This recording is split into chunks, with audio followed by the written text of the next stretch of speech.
So thanks, guys, for coming in. It's always a pleasure to visit with you, and I appreciate all you guys have done for us over the past year. And I think especially your experiences have had a lot of meaning for everybody that gets to watch and participate in the successes and the challenges that you guys have.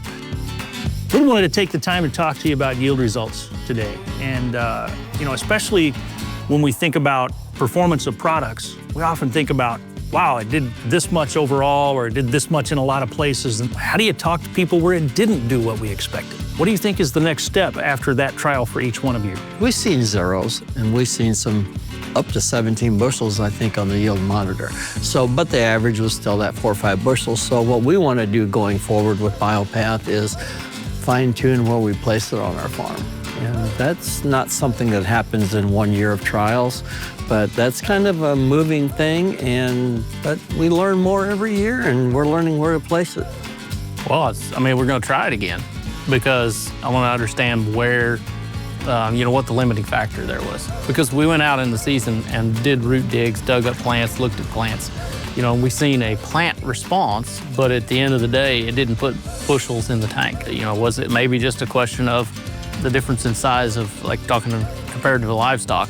I got a 1,000-pound cow and a 1,400-pound cow now. Maybe it took more nutrients to next carry that size of plant. In 24, when we went out and dug, I felt we didn't see it. So I'm kind of like him. In his case, where did the yield go? In our case, where did it come from? So in 2 years now running the product, we've had roughly 4 to 7 bushel increase on the acres that we have run. I don't know, like I said, it's a pretty interesting product. We'll up the acres, and we'll go a 3rd year and see how things go and try a couple other positions for it. For now, I think we're so far along in this process that I think we're finally to the stage of, instead of if it works, how's it going to work best for my operation? Right.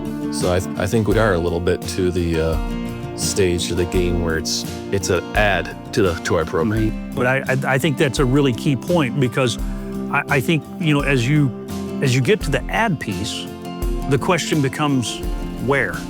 How do you get specific about positioning and other things like that? Who do you lean on for the recommendations in your acres when you get to that sort of specific positioning and making it a component? I think agronomists you trust, for starters, and then you got to have really good support behind the product. It's the same thing when you're looking at your chemical suppliers. Like, you don't want to just talk to your retailers. You want to talk to the guy all the way back. I think it's important, Matt, that somebody like Mosaic spends a lot of time training the field staff what's important to the grower and how to place these materials, because ultimately I think your failures come from misplacement. It's back to that a placement thing. Knowing the product and knowing where its limitations are. And so am I getting maybe too much of a good thing? Because one of the things when we're looking at our tissue samples is, some nutrients can actually be too high in the plant,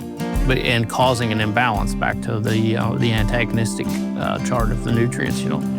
Too much of a good thing is not a good thing. So Matt, we have a question for you.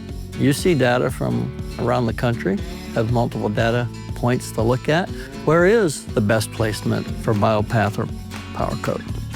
So we started to see trends as early as 2022, where placement in conservation fields or where you have repeatable root channels is really, I think, one of the most positive experiences you can have with BioPath. And most of all, I think it's about forcing roots and bacteria into more confined spaces. Some of the things that we saw just in 2024 included actually working with some plant growth regulator products, but several places where we saw some of the PGR materials that are claimed to increase root growth and those sort of things below ground, when in fact what that's doing for your bacteria is actually just creating more real estate. So you get more roots to infect and you get a bigger lift.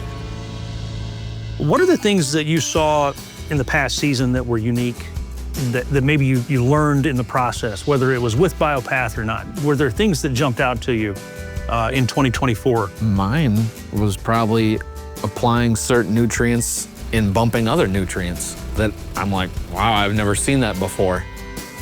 And then when I look back on my 10 years of my tissue sample data for all, but now I'm looking back and I'm like, oh man, I've been doing this for years. And how have I never noticed it until now? It's very interesting, the interaction of nutrients and, some positive, some negative results. Jake picked up on that, there is those synergies, and hopefully, I think that when you start adding products like BioPath, that we help to buffer our mistakes, so to speak. But that guy that gets above 200, 240, he's making mistakes that's keeping him from going to 300. So maybe that bacillus in there is helping us overcome some of those mistakes. Well, it's back to we're learning the balanced fertility component and tying all that together. And of course, we're dry land, so we're limited some years that you can do a lot of things right and still just not get the bushels, And I was walking in some of my fields and they were showing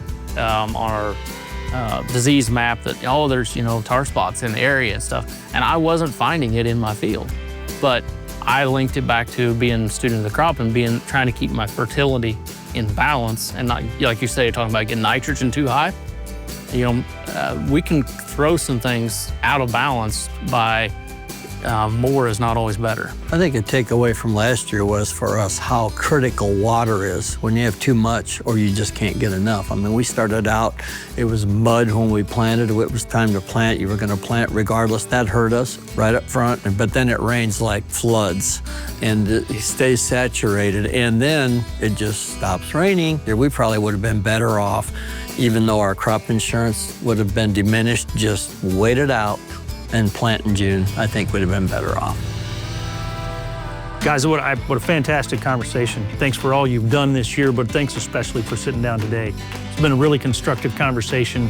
I think it's exciting to hear that we've got momentum behind the products, that your interest hasn't really fallen by the wayside at all, and we'd like to continue to work with you any way we can. Thanks for coming. Thank you. Thank you.